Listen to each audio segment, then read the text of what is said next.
Muito bem, meus caros. Boa noite. Professor Magno Menezes, da disciplina Eletrônica Avançada. Estou aqui para mais uma videoaula, agora para explicar e apresentar o diagrama do projeto da varanda que a gente começou em sala de aula do Igor, o famoso sargento. Então, para quem não viu e para quem não está lembrando também, basicamente a gente deu um exemplo em que tinha uma varanda em que sempre que tivesse à noite e a presença de alguma pessoa na entrada, que a luz acendesse, que a lâmpada acendesse. Para isso precisava de um sensor de luminosidade e um sensor de presença. Quando o sensor de luminosidade notasse a ausência de luz, ele enviaria o sinal 1 para o circuito combinacional. O sensor de presença, quando notasse alguma presença no seu campo de atuação, também enviaria 1 para o circuito combinacional. Então, para ilustrar isso aqui, eu refiz o desenho lá que eu tinha feito no quadro. A pessoa caminhando aqui na zona de atuação do sensor de presença. Então, a hora que o sensor de presença e o sensor de iluminação, ambos, identificarem condições favoráveis ao desejado, envia o sinal 1 e esse circuito combinacional enviaria 1 para o circuito de potência, ativaria o circuito de potência e acenderia a lâmpada. Aqui nesse caso, apesar de ter, só para ilustrar aqui, apesar de ter uma pessoa transitando no campo de atuação do sensor de presença e ele enviar 1, a outra condição não está sendo satisfeita. Estou supondo aqui a presença do sol, então o sol ilumina o sensor de luminosidade, como está de manhã não precisa acender a lâmpada, então ele, com a luz do dia, ele envia 0. E esse desenho aqui é só para ilustrar essa parte inicial. Então vamos seguir. Então aqui a gente tem o diagrama. A primeira coisa que eu vou fazer aqui é comentar o que é cada coisa nesse diagrama. A gente tem então a fonte de alimentação, onde tem VCC aqui, quer dizer que está chegando a tensão de alimentação. No nosso caso aqui, por exemplo, 5 volts. Temos também a fonte da parte de potência, que pode ser a tomada da casa, por exemplo. Fora isso, temos o sensor de... temos a referência do circuito eletrônico, no circuito inteligente, que é abreviado aqui como GND, de ground, mas aqui equivale a nossa referência aqui. Então, onde tem esse GND aqui é a referência dos circuitos, que está no mesmo potencial. Esse que está no mesmo potencial vamos chamar de 0 volts, e esse que está no mesmo potencial VCC, que pode ser, por exemplo, 5 volts. Fora a parte de alimentação, temos também um sensor de presença, que basicamente deve ser alimentado e já vai indicar um sinal na sua saída, quando notar algum movimento. No entanto, o sensor de luminosidade, ele não está encapsulado não, eu fiz ele aqui de uma forma discreta, de um sensor simplificado, para ilustrar como é que é esse funcionamento, como é que é essa formação do potencial elétrico para ter 1 e 0 na saída. Aqui a gente vai partir da premissa que o sensor de presença está funcionando direito, então vai aparecer 1 e 0 aqui de acordo com a presença ou não de pessoas. Aqui a gente vai analisar um pouco mais a fundo como isso se dá, esse processo da tensão aparecendo aqui. Então, para formar esse sensor de luminosidade, sendo o sensor, eu vou até destacar ele aqui. Então, esse aqui que eu destaquei é o sensor de luminosidade. Então, se eu fosse transformar numa caixinha igual ao do sensor de presença, então teria aqui a alimentação, a referência e aqui a saída do sinal, 0 e 1. Quando está escuro, manda 1, quando está de dia, ele manda 0.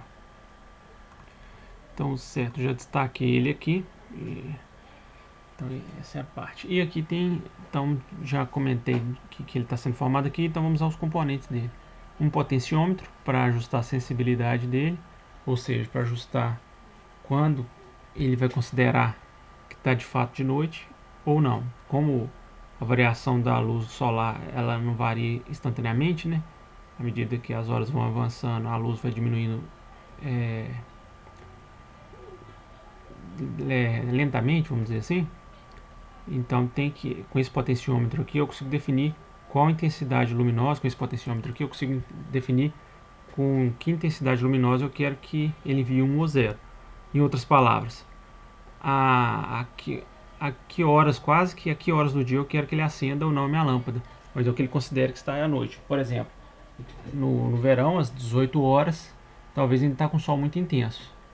Agora, no inverno, às 18 horas, já está bem mais escuro. Então, por ali, eu consigo fazer esse ajuste de sensibilidade da claridade. Então, se eu faço um ajuste ali de uma que equivale a, por exemplo, a iluminação, a intensidade luminosa às 18 horas agora de março, quando tiver lá para setembro, por exemplo, a intensidade luminosa que vai estar ativando pode ser não às 18, mas às 19 horas. Trocando em miúdos é isso. Eu explorei bastante o porquê de ter esse potenciômetro aqui. Se não fosse isso, a gente poderia colocar só uma resistência com valor fixo, que funcionaria, tá ok? Mas então isso aqui é o que é chamado de ajuste de sensibilidade do sensor. Depois dele tem um LDR, que é um resistor dependente de luz, ou seja, a iluminação que faz a resistência dele variar. Logo já dá para perceber que é esse componente que é o responsável pela sensibilidade do circuito em relação à luz solar, certo?